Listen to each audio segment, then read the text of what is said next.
Hey,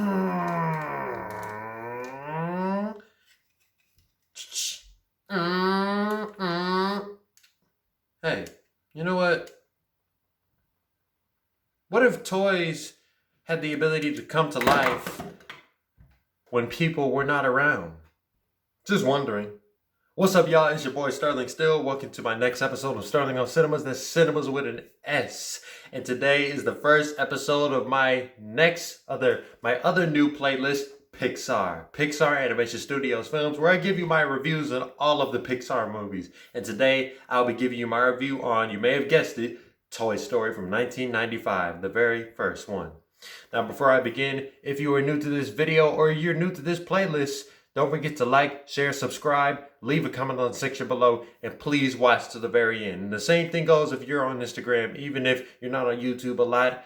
Watch, share, like, subscribe, and follow. You know the rest. So let's get into it.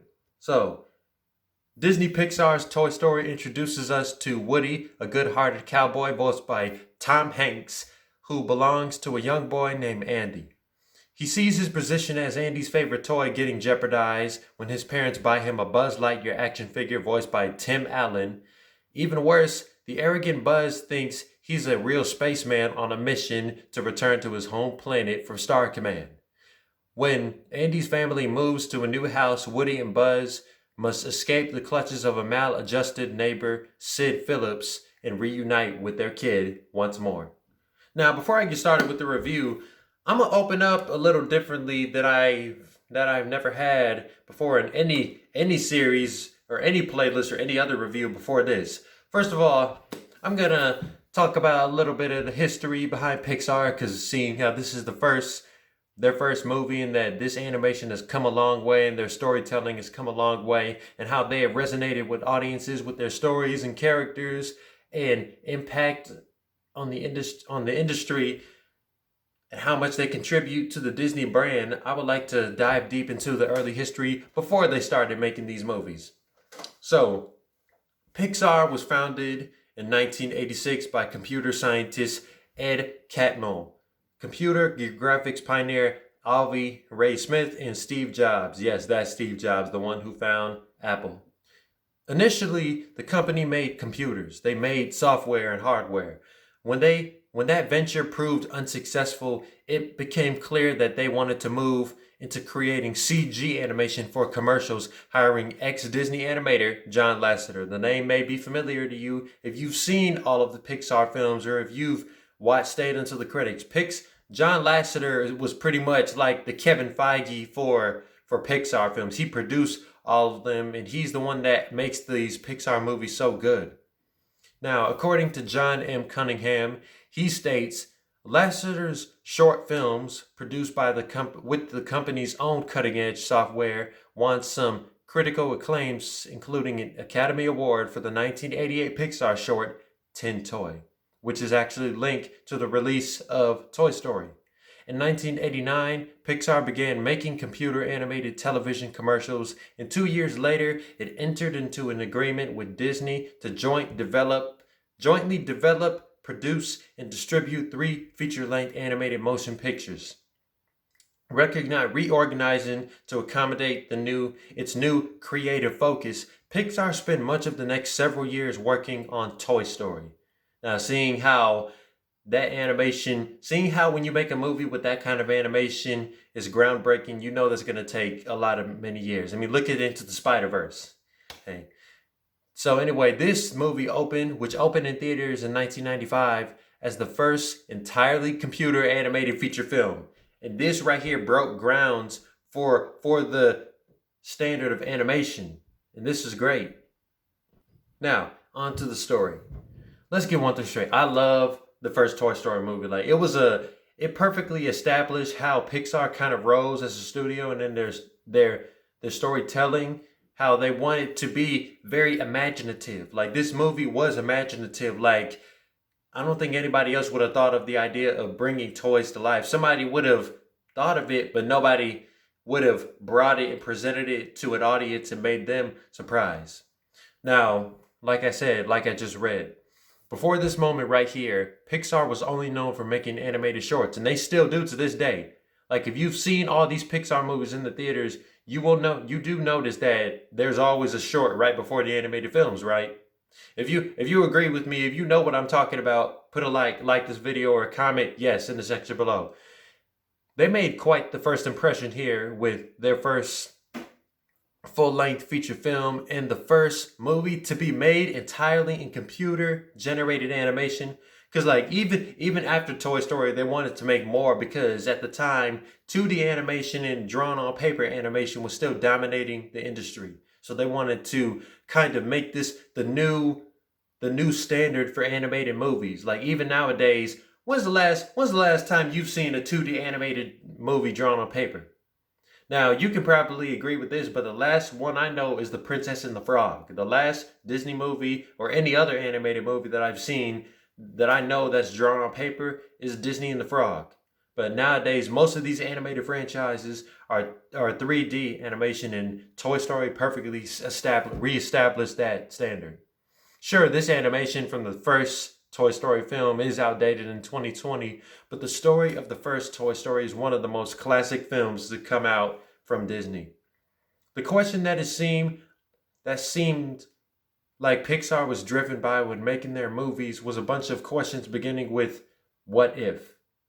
And in this case, what if we were able to understand the world from the scope of a toy, or at least experience toys come to life whenever people are gone? This is the question that they use to help them create a story that helps us see the world from the perspective of a toy, whether you're a cowboy or an action figure or a Mr. Potato Head or a dinosaur or a robot or a computer. I think this is what makes the first Toy Story so groundbreaking right here. Just the whole idea of bringing toys to life when people aren't around. I think that idea on its own is what made the film so successful, aside from its animation. Like, there is an adventure to be had at every turn, whether it is getting out of the clutches of the strange society or just getting back to the owner, the characters.